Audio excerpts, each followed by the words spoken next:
Voilà, j'aime expliquer que la réunion que nous vivons le dimanche matin, ce culte que nous sommes venus rendre à Dieu, ça forme un tout.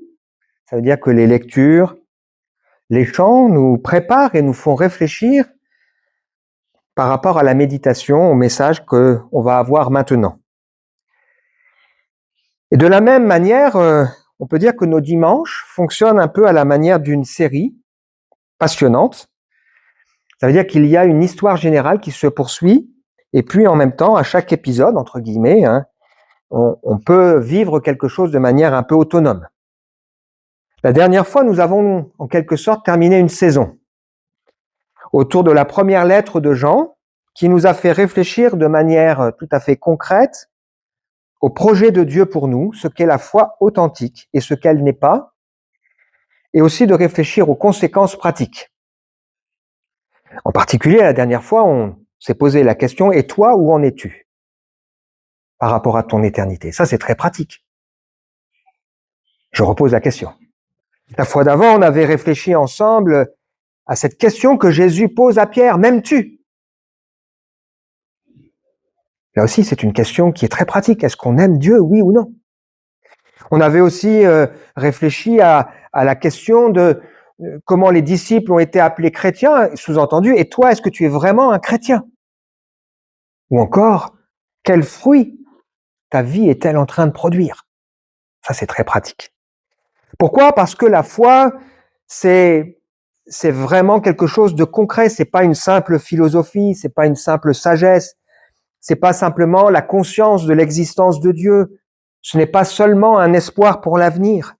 Ce n'est pas seulement quelques pratiques, bonnes pratiques à avoir, ou un garde-fou pour ne pas faire n'importe quoi et si possible faire un peu de bien. On peut dire que la foi, c'est une façon de vivre. Ça veut dire que la foi va avoir un impact positif dans ma vie de tous les jours, dans mon quotidien et dans celui de mes proches. Et elle change des choses dans ma vie. La Bible qui nous parle de Dieu nous parle aussi de nous. Et il y a cette vérité particulière que la Bible, eh bien, elle répond et elle est comme un miroir de notre cœur. Je me souviens les premières fois quand j'étais adolescent, que je suis venu dans une salle de réunion comme celle-ci, les premières fois, j'ai vraiment été interpellé parce que j'avais l'impression que ça me parlait directement et ça répondait à mes questions. Et c'est ça que doit faire la Bible. Parfois, ça peut nous mettre mal à l'aise. Parfois, je dis que j'ai une bonne et une mauvaise nouvelle. C'est que Dieu nous connaît parfaitement. C'est une bonne nouvelle. Il sait tout ce qu'on vit, tout ce qu'on pense, tout ce qu'on traverse, les épreuves, etc. Mais parfois, c'est aussi une mauvaise nouvelle parce que ça veut dire qu'il sait aussi les choses pas belles qu'on a pu faire, les choses pas belles qu'on pense, les luttes qu'on peut avoir, les doutes, les choses qui le déshonorent et dans lesquelles il se reconnaît pas. Un jeune avec qui j'ai fait un cheminement au Café Change autour de ce qu'on appelle la grande histoire, c'est-à-dire des textes clés qui nous permettent de découvrir quel est le message de toute la Bible. Il venait avec plaisir et voilà. Et puis à un moment donné, on arrive sur l'histoire de cet homme Nicodème, à qui vient trouver Jésus, un homme religieux qui vient trouver Jésus parce que il se rend bien compte que Jésus, personne peut faire ce qu'il fait si Dieu n'est pas avec lui. Et il comprend que Jésus a quelque chose de particulier et Jésus va lui dire, mais tu sais Nicodème, si on passe pas par une expérience qui s'appelle la nouvelle naissance, on ne peut ni entrer ni voir le royaume de Dieu. Ça veut dire qu'il faut qu'à un moment donné, dans mon cœur, dans ma vie, il y ait comme un miracle de Dieu, il y ait comme un éveil qui se passe et que les choses changent. Et ce jeune qui était là, il me dit, ouh, j'aime pas trop la tournure que ça prend. Parce que jusqu'alors, il avait l'impression que c'était sympa, on apprenait des choses sur la création du monde, sur pourquoi le monde va mal, sur Dieu qui nous aime, etc. Mais là, il était interpellé, il se rendait bien compte qu'il devait vivre quelque chose, qu'il y avait quelque chose qui devait changer dans sa vie. À ce moment-là, il m'a dit, je suis pas prêt moi pour ça. Et nous, est-ce que nous sommes prêts à laisser le Seigneur trouver le chemin de notre cœur? Il y a une expression qui résume Ce qu'est la foi, c'est une expression qui est importante puisqu'elle se trouve 4 fois dans la Bible. Le juste vivra par la foi. La première fois qu'on la trouve, c'est dans un prophète que tout le monde connaît, Habakkuk. Au chapitre 2. Dieu qui parle à ce porte-parole et cet homme qui se tient à l'écoute de Dieu, il lui dit, écris cette révélation, grave-la sur des tablettes, écris-la clairement pour que chaque lecteur la lise couramment. C'est une révélation qui porte sur un temps fixé. Et cette révélation, c'est que le plan de Dieu, c'est que le juste vive par la foi. C'est une promesse. Et on a cette révélation qui s'est manifestée et qui maintenant nous est accessible depuis que Jésus est venu, qu'il a offert sa vie sur la croix. Et l'apôtre Paul, par exemple, dira dans la lettre aux Romains, chapitre 1er, verset 16, « Je n'ai pas honte de l'évangile, je suis fier de l'évangile. » C'est la puissance de Dieu par laquelle il sauve tous ceux qui croient. Cet évangile nous révèle en quoi consiste la justice que Dieu accorde. Elle est reçue par la foi, rien que par la foi. Comme il est dit dans l'Écriture, le juste vivra par la foi. Elle est reprise en Galates, chapitre 3, versets 11 à 13. Il est évident que personne ne sera déclaré juste devant Dieu grâce à son obéissance à la loi. Puisque l'Écriture déclare, le juste vivra par la foi. Le Christ nous a libérés de la malédiction que la loi faisait peser sur nous en prenant la malédiction sur lui à notre place.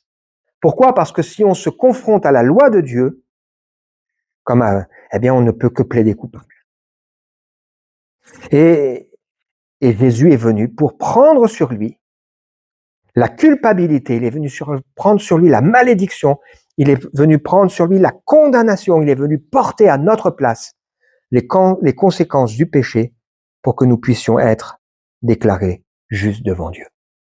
On la retrouve dans Hébreux chapitre 10, verset 35. « N'abandonnez pas votre assurance, une grande récompense lui appartient, car il nous faut de la persévérance afin qu'après avoir accompli la volonté de Dieu, vous obteniez ce qu'il a promis. Celui qui est juste à ses yeux vivra par la foi. Mais s'il retourne en arrière, je ne prends pas plaisir en lui. Quant à nous, nous ne sommes pas de ceux qui retournons en arrière pour nous perdre, mais de ceux qui ont la foi pour être sauvés. Le juste vivra par la foi. Comment être déclaré juste? Par Dieu, parce que c'est lui qui décide. Hein. C'est pas nous. Comment être libre de nous approcher de lui parler, de plaider notre cause, sans craindre son jugement, alors qu'il connaît parfaitement tout ce qu'il y a dans notre cœur. Selon cette parole, heureux ceux qui ont le cœur pur, ils verront Dieu. Alors il n'y a que 2 solutions. Hein. Soit il faut qu'on puisse dire, moi mon cœur est pur, j'ai jamais commis le moindre mal, j'ai jamais offensé Dieu, j'ai jamais péché, je suis parfait. Mais ça c'est pas vrai. Hein. Soit la seule solution, c'est que ce cœur qui est sale, souillé, soit lavé, purifié, débarrassé de cette souillure, changé, transformé par Dieu. Et ça, c'est possible alors d'entrer dans l'alliance que Jésus est venu inaugurer. Et comment laver notre cœur, comment purifier notre cœur? C'est en laissant le Saint-Esprit venir en nous, nous laver, nous pardonner, nous purifier, transformer notre vie, parce qu'on accepte que Jésus soit notre Sauveur. Et Dieu crée alors avec nous une alliance qui a été promise dans l'Ancien Testament. On trouve dans le livre de Jérémie au chapitre 31, verset 31, « Des jours vont venir, déclare l'Éternel, où je conclurai une alliance nouvelle. Elle ne sera pas comme celle que j'ai conclue avec l'homme, mais voici quelle alliance je vais conclure. Je placerai ma loi au plus profond d'eux-mêmes. Je la graverai dans leur cœur. Je serai leur Dieu. Ils seront mon peuple. Ils n'auront plus besoin de s'enseigner l'un l'autre en répétant à chacun, à son compagnon ou à son frère, il faut que tu connaisses l'Éternel. Tous me connaîtront, les plus petits jusqu'aux plus grands. Je pardonnerai leurs fautes. Je ne tiendrai plus compte de leurs péchés. » Ou dans Ézéchiel, chapitre 36, verset 26, « Je vous donnerai un cœur nouveau. Je mettrai en vous un esprit nouveau. J'enlèverai de votre être votre cœur dur comme la pierre. Je vous donnerai un cœur de chair Je mettrai en vous mon propre esprit. Je ferai de vous des gens qui vivent selon mes lois et qui obéissent à mes commandements pour les appliquer. Moi, je serai votre Dieu. Jésus est venu nous proposer une alliance, nous justifier, nous pardonner, nous purifier. Maintenant, il reste à vivre par la foi. C'est-à-dire dans la confiance, sous son regard, dans la dépendance de lui, dans cette possibilité de nous confier en lui, de nous jeter dans ses bras, de nous décharger sur lui, mais aussi de recevoir ses instructions, de le laisser nous reprendre. Donc la foi, c'est bien une manière de vivre.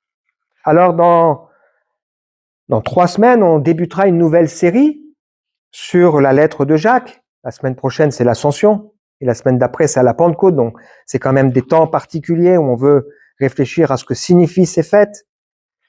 Alors aujourd'hui, je vous propose de nous préparer, entre guillemets, avec le psaume 139, qui est un des psaumes que j'aime particulièrement. C'est vraiment un psaume qu'il est utile de connaître. Alors ce psaume, on peut l'aborder quel que soit ce qu'on traverse. Si en ce moment tout va bien pour nous, on est en phase avec le Seigneur, eh bien ce psaume, il est une grande richesse, un grand encouragement. Si peut-être on peine, c'est difficile, on est un peu sec, découragé, c'est aussi un psaume qui peut nous interpeller. Si peut-être on est carrément loin du Seigneur, c'est aussi un psaume qui peut à un moment donné nous toucher. Ou si on a besoin d'inspiration pour prier, c'est là encore un psaume qui va nous aider. Alors le titre du message de ce matin, Dieu sait tout, voit tout, connaît tout. J'aurais pu ajouter encore, maîtrise tout, peut tout. Il y aurait tellement de choses à dire. Et si c'était pour toi un encouragement et une invitation? Je mets un verset, comme j'ai l'habitude de le faire. Empressons-nous donc d'entrer dans le repos de Dieu. Nulle créature n'échappe au regard de Dieu. Tout est à nu et à découvert à ses yeux. C'est un texte qui est issu de la lettre aux Hébreux au chapitre 4, les versets 11 à 13. En réalité, la fin de ce texte nous dit « Tout est à nu et à découvert devant celui à qui nous devrons rendre compte ». Et c'est pas une mauvaise nouvelle en fait, ça pourrait nous faire trembler. C'est pas une mauvaise nouvelle, ça veut dire que Dieu il veut qu'on rentre dans le repos de la confiance, de la marche avec lui, et juste après il nous invite à prier, à nous confier nous approcher avec confiance d'un trône de grâce. Dieu qui sait tout, qui voit tout, qui connaît tout, nous invite à nous reposer sur lui. Pour ça, on s'approche de celui qui sait. Et on lui ouvre notre cœur. Et on lui dit, Seigneur, aie pitié de moi. Alors, on va maintenant découvrir ce formidable psaume que je vous invite même à apprendre par cœur. C'est un psaume qu'on pourrait décomposer en 4 parties de 6 versets et que nous allons méditer ensemble maintenant. Dieu sait tout, voit tout, connaît tout.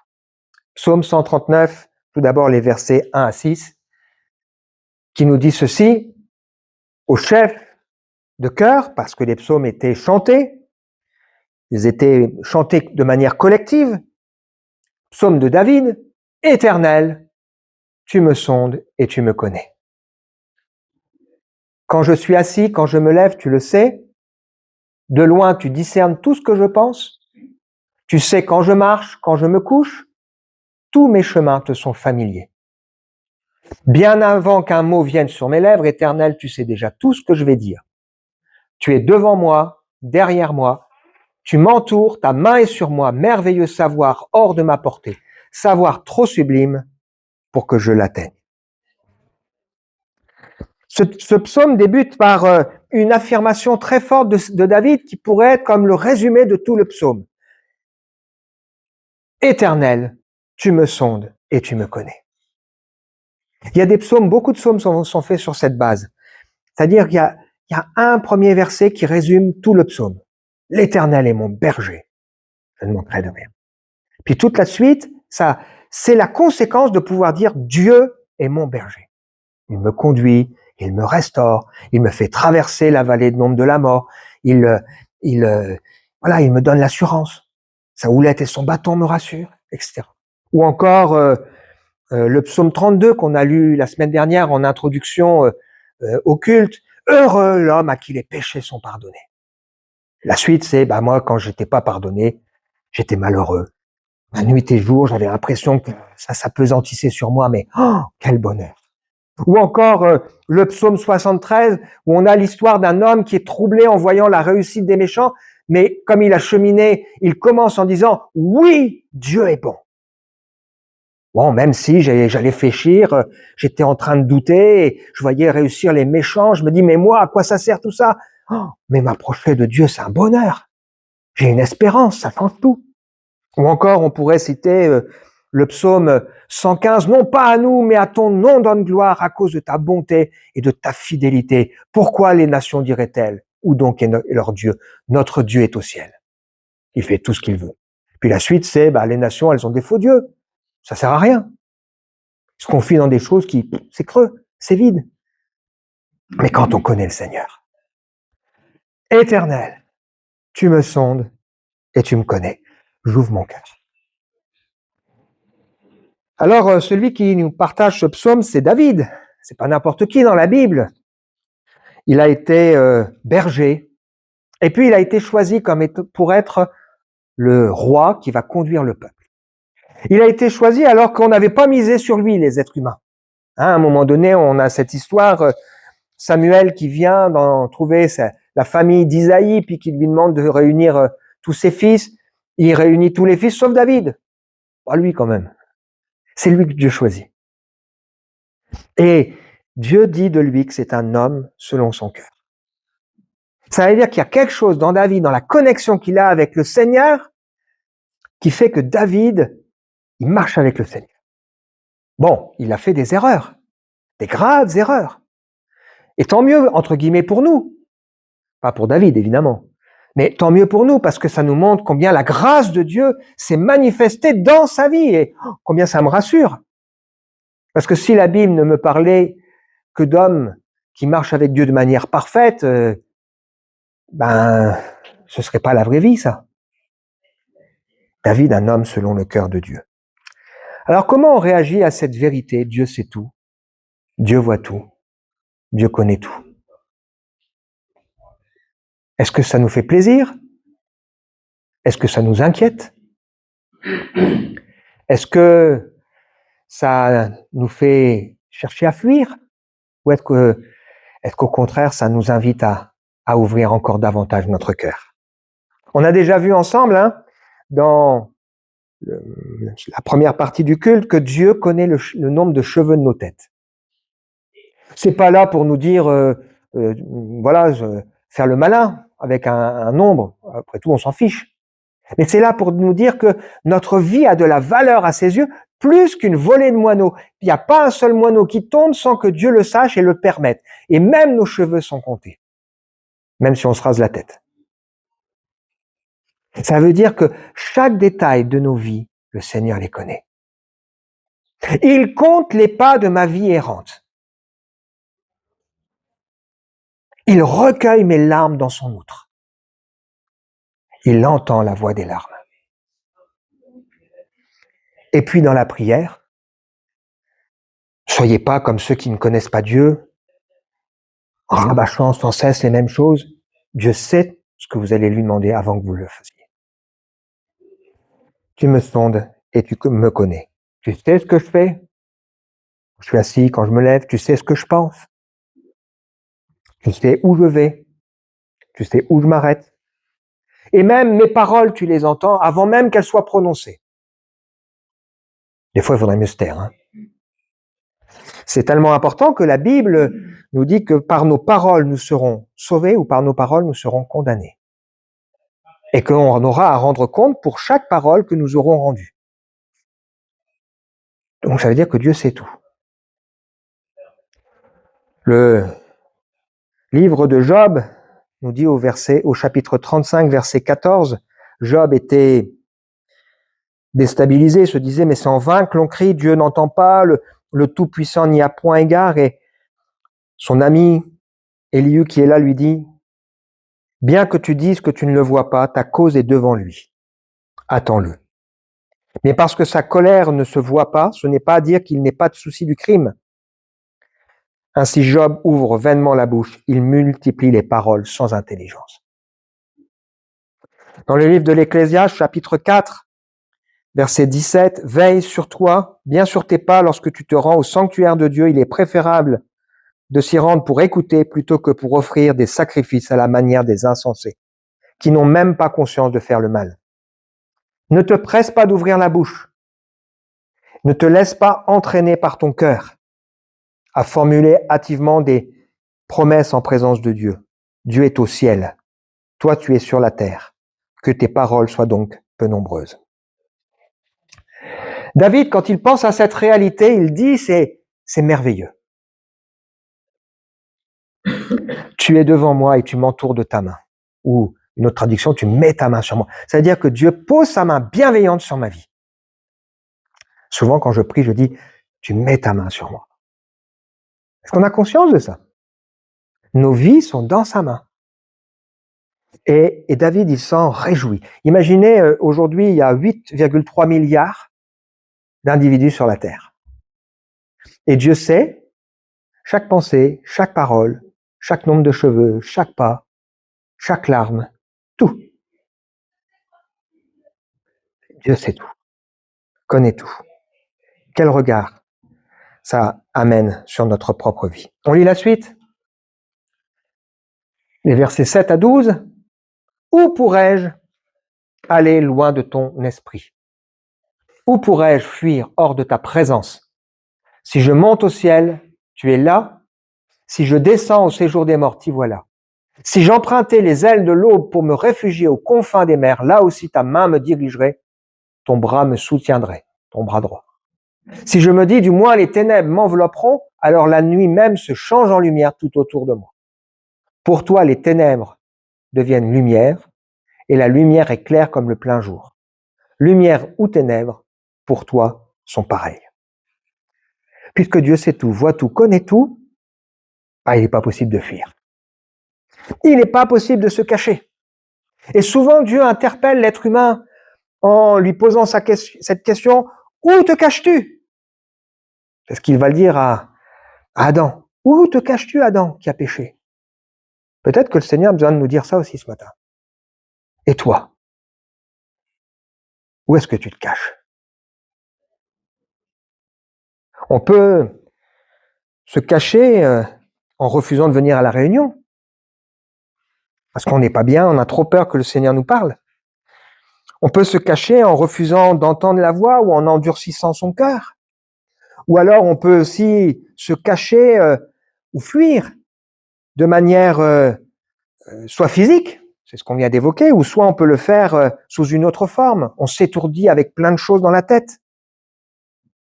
On se donne une foule de gens qui sont là pour nous rassurer.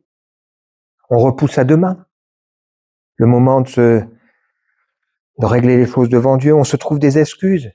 Oh, je suis trop jeune, je suis trop vieux, je suis pas assez ceci, pas assez cela.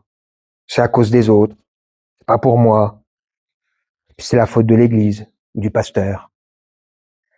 Où est-ce qu'on fuit? Où est-ce qu'on se cache? Jésus dira à ses disciples, par exemple, « Tiens, les gars, de quoi discutiez-vous en chemin ?» Ils avaient discuté de savoir lequel est le plus grand. Ils ne devaient pas être fiers, hein. Ou quand il dit à Caïn, « Tiens, Caïn, au fait, où est ton frère? Il vient de le tuer. » Lui répond, « Moi, je ne suis pas le gardien de mon frère, hein. »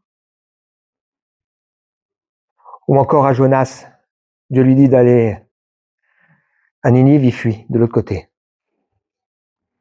Ou encore à David qui pendant un temps dans sa vie a fui. C'est ce que ça veut dire d'essayer de fuir. Mais en réalité, on ne peut pas fuir Dieu. On peut essayer de monter au ciel, on peut essayer de descendre au séjour des morts, de se suicider, on ne peut pas fuir Dieu. Il faudra rendre des comptes. On peut essayer de prendre Dieu de vitesse, prendre des ailes de l'orage, c'est pas possible.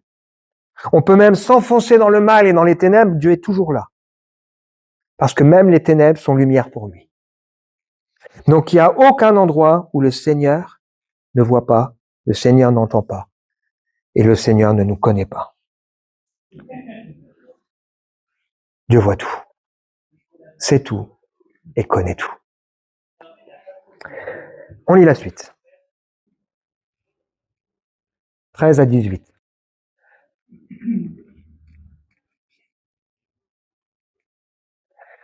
Tu m'as fait ce que je suis. Tu m'as tissé dans le ventre de ma mère. Merci d'avoir fait de moi une créature aussi merveilleuse. Tu fais des merveilles. Je le reconnais bien. Mon corps n'était pas caché à tes yeux quand, dans le secret, je fus façonné, tissé comme dans les profondeurs de la terre. Je n'étais encore qu'une masse informe et tu voyais, et dans ton registre se trouvaient déjà inscrits tous les jours que tu m'avais destinés, alors qu'aucun d'eux n'existait encore. Oh, combien tes desseins, oh Dieu, sont pour moi impénétrables, comme ils sont innombrables. Si je les comptais, ils seraient bien plus nombreux que les grains de sable sur les bords des mers. Voici, je m'éveille, je suis encore avec toi. Donc, non seulement Dieu sait tout, voit tout, connaît tout, on ne peut pas fuir, mais il a une connaissance avant même qu'on soit né. C'est pour ça que la Bible dit qu'avant même la fondation du monde, il nous avait choisis pour être ses enfants. Avant même la fondation du monde, avant même que le monde pêche et soit marqué par cette désobéissance à Dieu, il avait déjà choisi que son fils Jésus serait cet agneau qui nous ouvrirait la porte du ciel. Et il avait déjà inscrit toute l'histoire de Nicolas dans son livre. Et de Yannick, et de Pascal, et de Michael, et de Benjamin, et de Théophile.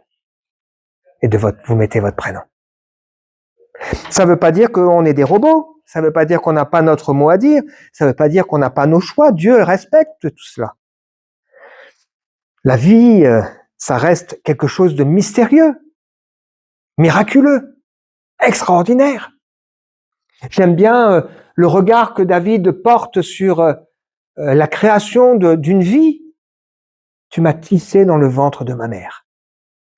Il y a une version qui dit, tu m'as façonné comme une broderie. C'est beau, hein? Mais c'est extraordinaire, hein?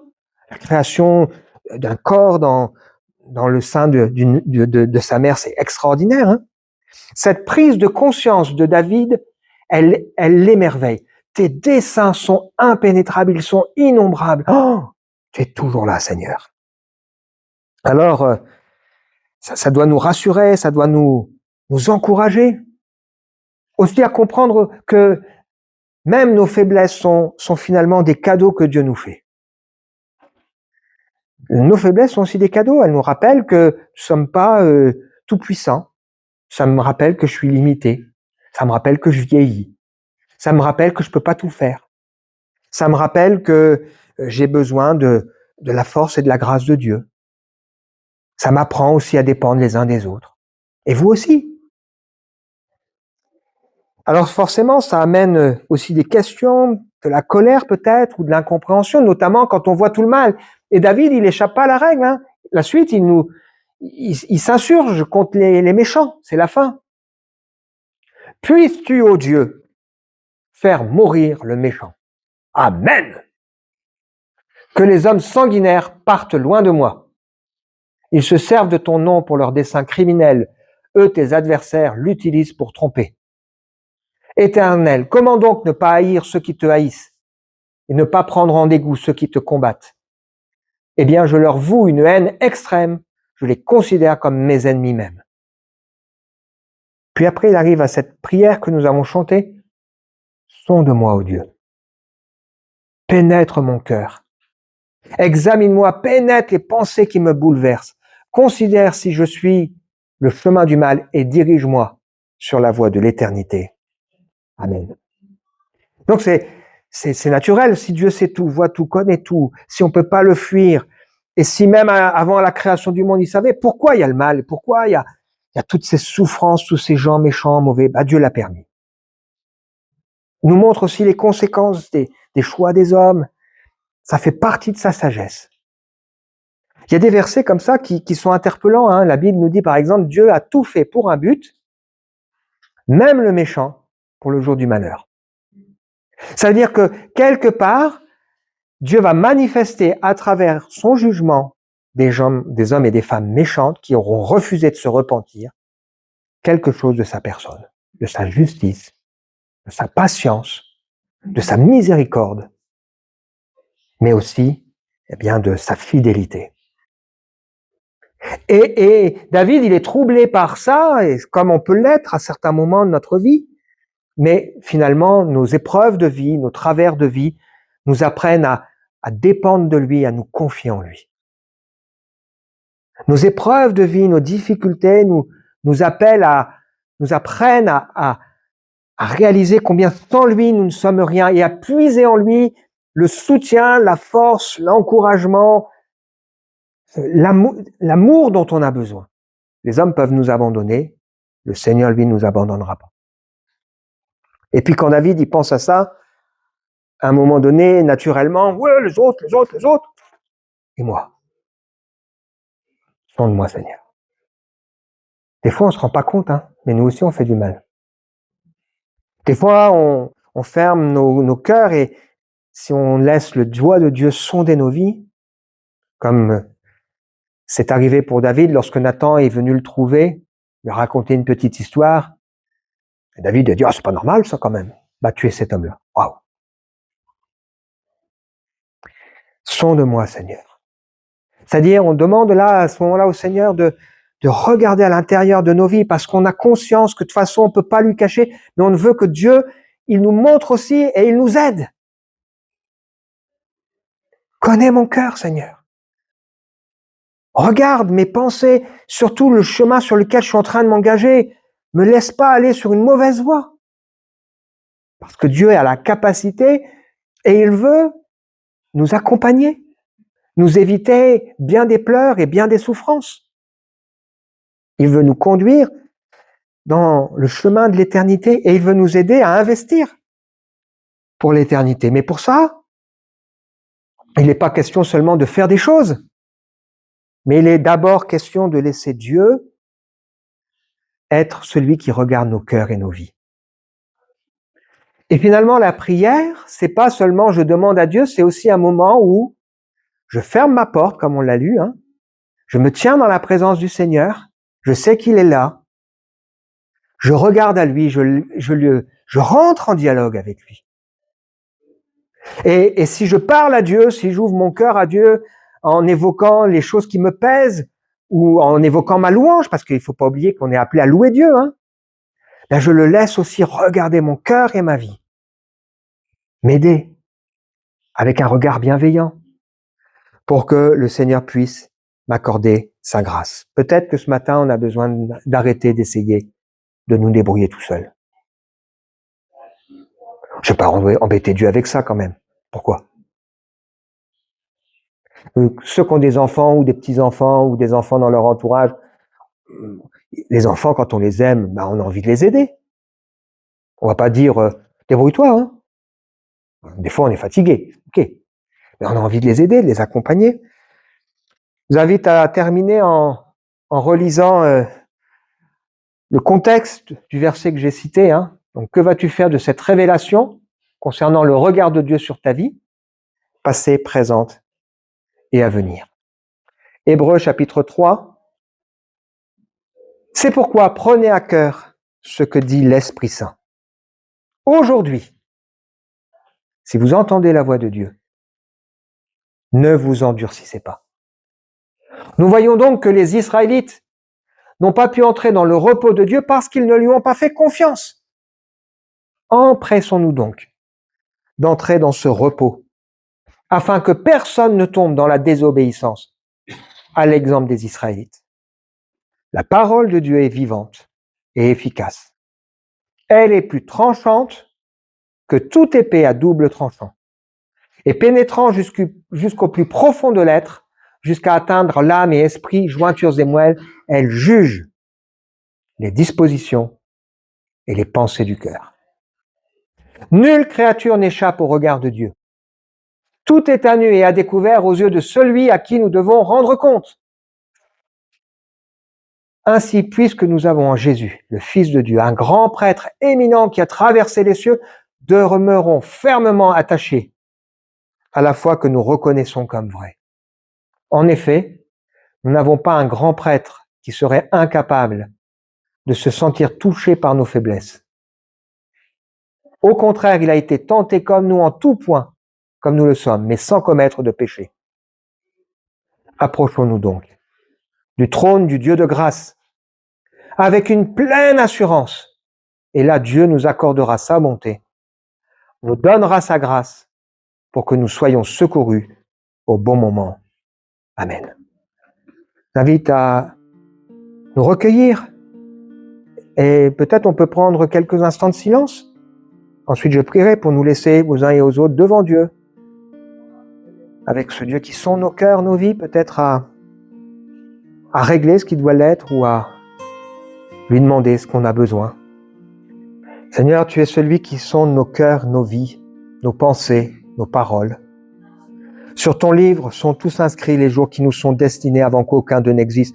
On n'a pas besoin, Seigneur, de te convaincre de ce que nous vivons, de ce que nous ressentons, peut-être de ce qui nous pèse, de ce qui pourrait être là comme un obstacle. Seigneur, tu es celui qui tend ta main bienveillante. Je prie, Seigneur, pour que chacun de nous, nous puissions dire « Sonde-moi, ô Dieu, connais mon cœur, éprouve-moi, Seigneur, connais chacune de mes pensées, regarde la voie sur laquelle je me tiens et conduis-moi sur le chemin de l'éternité. » Seigneur, que celui qui a besoin de faire la paix avec toi puisse la faire ce matin. Celui qui a besoin de déposer à tes pieds un fardeau, qu'il le dépose ce matin. Celui qui a besoin de prendre position et de te dire, moi là, je te demande pardon Seigneur, j'arrête maintenant, avec ta grâce, je vais de l'avant. Celui qui a besoin peut-être aussi de s'investir dans ton œuvre plus qu'il ne le fait, qu'il puisse le faire ce matin. Seigneur, tu es ce Dieu bienveillant qui nous aime. Science tellement grande, tellement merveilleuse, qui nous encourage. Amen.